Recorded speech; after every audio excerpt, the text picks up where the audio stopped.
Hey friends, welcome back to the Simply Waterbury podcast. Today's episode is part 3 of the Promised House Project, and I want to talk about something that's not glamorous or flashy, but it's absolutely powerful: obedience. Why obedience? Because it unlocks the promises of God. But before we jump in, if you've ever felt stuck between what God has said and what you can see between His promise and your reality, you are not alone. That's the exact space that I've been living in. And I want to walk you through what God is teaching me in this season.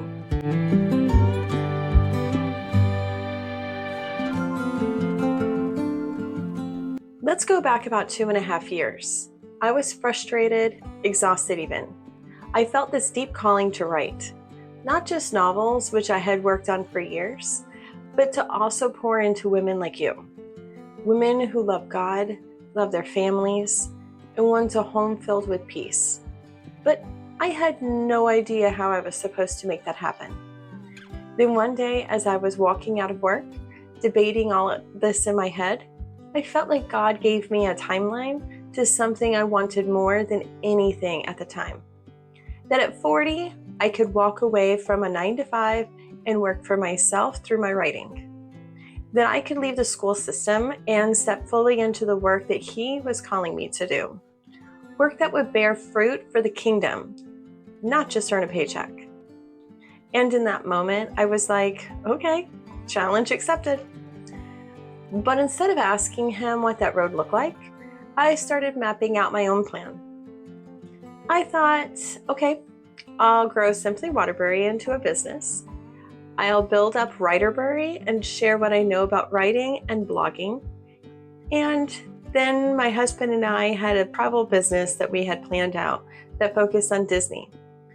Now, don't get me wrong, they were creative ideas, but I never asked God if they were His ideas. Fast forward a bit and everything started falling apart. My health, it was declining. I had intense brain fog, sleep disruptions, chronic fatigue. I would wake up between 2 and 4 a.m. every single night, too tired to pray or study the Word. And I'd end up scrolling social media or zoning out with a TV show. The enemy was attacking from every angle. Then my website got hacked. Not just glitched, but hacked so badly that I couldn't even get in the back end. I spent hours with my hosting service on the phone, but they were unable to help me. I had no choice but delete the whole thing. 2 years of content gone, no backup, nothing to restore. And when I started over, it was harder, slower, discouraging. Eventually, I walked away from everything: Simply Waterbury, Writerbury, and the travel idea. And I focused only on my fiction. I was too discouraged to keep going.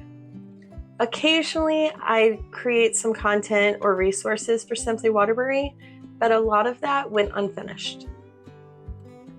Then one day I was venting to God about our finances, how hopeless it all felt. And in the middle of that rant, He spoke. He said, "This time next year, you will be in the house with a baby in your belly." I froze. That didn't make sense. We were in debt. The housing market was a mess.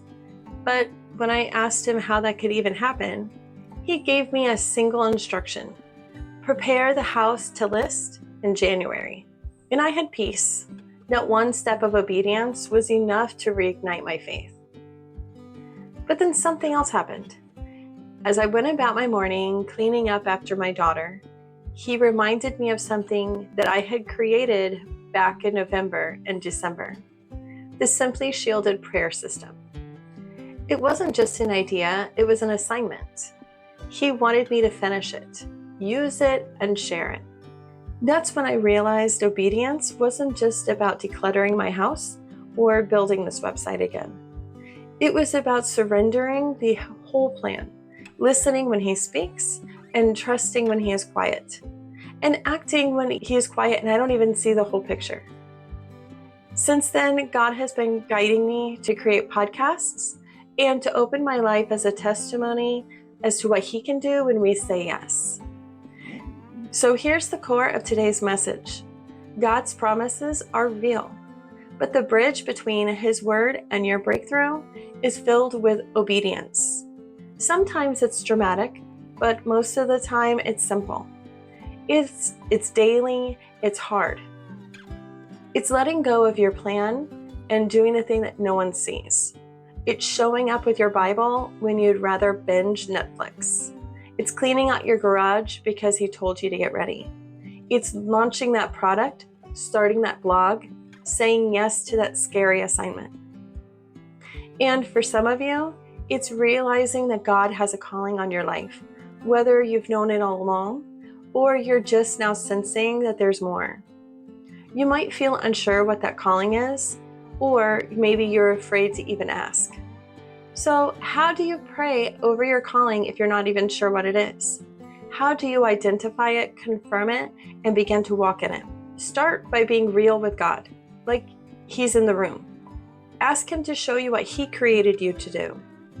Be honest about what's in your heart, your passions, the things that make you come alive. Open your Bible with expectation and ask Him to speak through it. Pay attention to the moments where something stirs in you, where your burden meets your gifting. Write down what He reveals. Keep it somewhere visible on a wall, a journal, your prayer space. And don't just write it, pray over it. Ask for boldness. Ask for confirmation. Ask for His timing. Then act in faith, even if it's just one small step. And if you need help getting started, I've created a free principle prayer that walks through this exact process. It's designed to match the Simply Shielded prayer wall system. You can download it, hang it up, and use it to pray for clarity, courage, and direction in your calling. You'll find it in the blog post linked below, How Obedience Unlocks God's Promises. I hope this encouraged you today. Be sure to subscribe for more faith-filled videos, and let me know in your comments what your next step in your obedience and what God is calling you to do. You're not alone, sister. Let's walk this together. See you next time.